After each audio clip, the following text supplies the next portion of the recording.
I'm not recording myself because I have on a bonnet and I am in work at home mode for 2 weeks. But I wanted to do a video of a week recap because I know I haven't done one in a while. Just want to give you a little update of what's going on the platform and in the world. So here we go. So as we know, there is a coronavirus pandemic that is spread all across the world. So the world, first time in my life, is in the same boat. Some countries are handling it different. Us in the United States, we're kind of running out of toilet paper, and grocery store shelves are pretty much bare of paper products. And most schools are closed, and I am part of one of the workplaces where we have to work from home for 2 weeks. So that's why, once again, I'm not showing myself because I'm in my bonnet. So I'm just going to have memes playing as I talk. So of course the internet has been very interesting and entertaining during all this, and I chose not to panic and just watch all the entertaining memes and TikTok videos. So I thought I'd share some that I really liked. But before we do that, I just wanted to present you with a very important message from our President Trump. Done by a lot of very talented people, some of whom are standing with me, and that's available. And Dr. Birx will be speaking about that in just a few minutes. It's important for the young and healthy people to understand that while they may experience milder syndromes. So what exactly was that piece of paper like? He showed a front and back side of the paper, and it's like, okay, thanks to the people that made this paper, but he didn't indicate what was on the paper. And I guess later on somebody might have presented it. I'm not sure, because I thought that was hilarious, just the fact that he showed us the double-sided paper.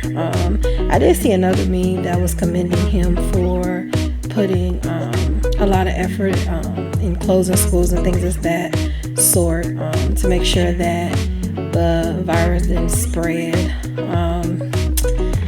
I don't know. I don't really have a comment for that or anything of that sort. I just hope that everyone took out the time to vote, and that we can practice, our voice. I know a lot of people feel that they don't have a voice anymore when it comes to voting, but you do have a voice, and the saying is, if you don't vote, then you can't complain. Of course, you can still complain, but I feel like it would be more, warranted or merited, so to speak, if you took charge. And I'm taking the information in, but I'm also just looking at some stuff to have some fun. So here are a couple of TikTok videos I thought were cool. I did see a couple of TikTok videos I liked that was involving coronavirus. And don't think that I'm not taking this serious at all, but at first I was finding myself freaking out, and I didn't want to freak out over it because I feel like it's just it's just a huge panic around the world now. I can't check my emails without having a million emails telling me about the coronavirus, like from every business I'm signed up to, down to like Bank of America and Fashion Nova, and it's like Fashion Nova is an online store. So anyway, I came across some funny TikTok videos I wanted to share with you, so check it out.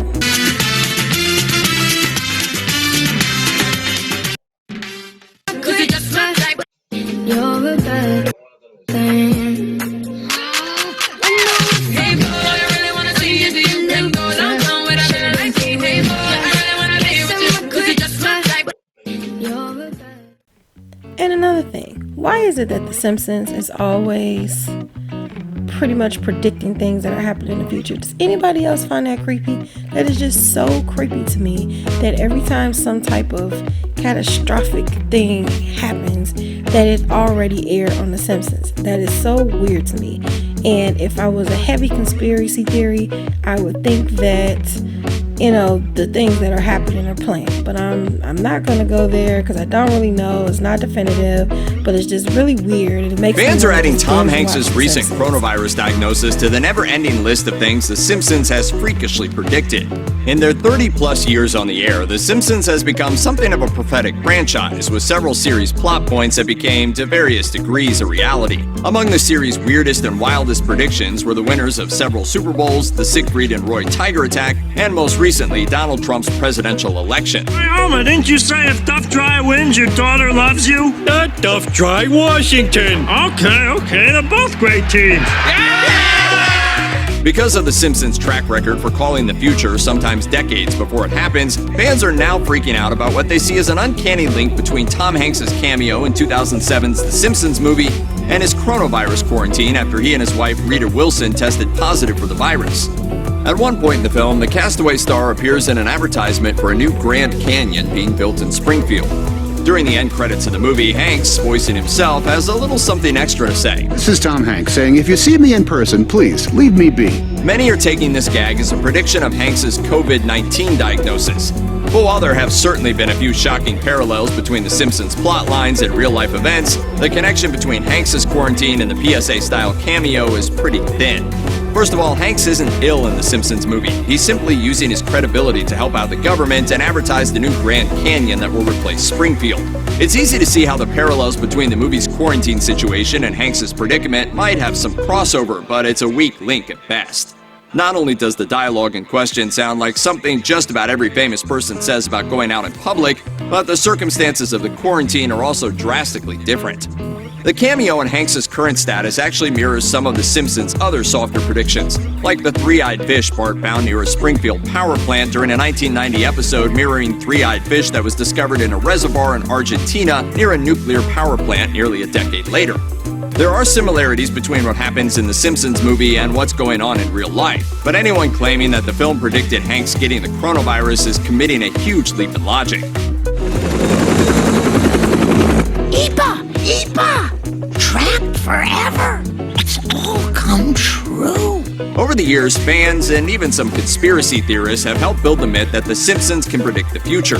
But the show's writers have long made clear that some of the weird or messed up things in The Simpsons aren't mystical.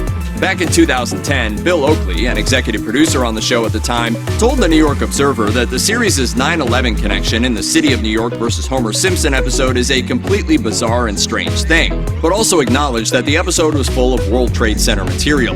That strange so-called prediction was noticed by fans who saw Lisa Simpson holding a guidebook on New York City featuring the price of $9 next to a picture of the Twin Towers. Simpsons writer Al Jean told BBC Radio 1 Newsbeat in 2019 that the 9/11 prediction was totally coincidental and chalked up things like the foreshadowing of Trump's election to just having a smart bunch of writers who read the news and tune into current events. In the case of Trump, it was all about remembering he had publicly expressed interest in running for president before. As Gene explained, if you make enough predictions, then 10% will turn out to be right. Writer Stephanie Gillis added, "We're sort of futurologists in that we write 10 months ahead, so we're trying to guess what is going to happen. In a property packed with references to art, literature, pop culture, politics, and science, and one that's written by some of the smartest people in Hollywood, maybe the only genuinely predictable thing here is that people will always read way too much into what The Simpsons has done in the past." My prediction says... You couldn't predict 6 o'clock at 5:30. So I don't know about that. Other than that, for the week, it's not really been too much. I did just publish an episode in talking about how this pandemic has actually had us reconnect, like kind of forced us to reconnect and go back to the bases and spend time with our family and friends. I think that is good because maybe sometimes it's good to disconnect to reconnect. Here's a quick snippet of that episode. If you would like to hear more, I did upload it into YouTube, and it also can be found on my podcast in Apple, Spotify, and other streaming platforms, which can be found in the description box. Also, while you're on here, don't forget to hit the like button or the dislike button, whatever the case. I'm always up for feedback, and subscribe if you like what you hear or you wanna learn more. But anyway, here comes the snippet. Our fingertips. Now our phones are on us all the time, and not only that, our phone has our games. It is our voice recorder, our recorder, our camera, anything else we want it to be. It holds all of our memories, and we can also keep up with other people's lives 24/7 on social media. I find that we do a lot of things with our phones, but pick it up and dial a number. So, all in all, the episode is about how we're kind of just forced to just be in touch. So, check out that episode once again. It will be uploaded to YouTube and is also found Spotify, Apple, Overcast, and other streaming platforms. Also can be found on, you guessed it, BeYourOwnKind.com. Well, this is a pretty fun video considering the circumstances. I just wanted to lighten up the mood a little bit because there are a lot of videos that are causing panic, and people are concerned, which we should be because our lives are at stake. But I guess on a overall note, our lives are at stake every day. Like, something can happen to us just walking down the street. So we just have to be careful. We just need to, of course, wash our hands and stay in the house if we're told to stay in the house.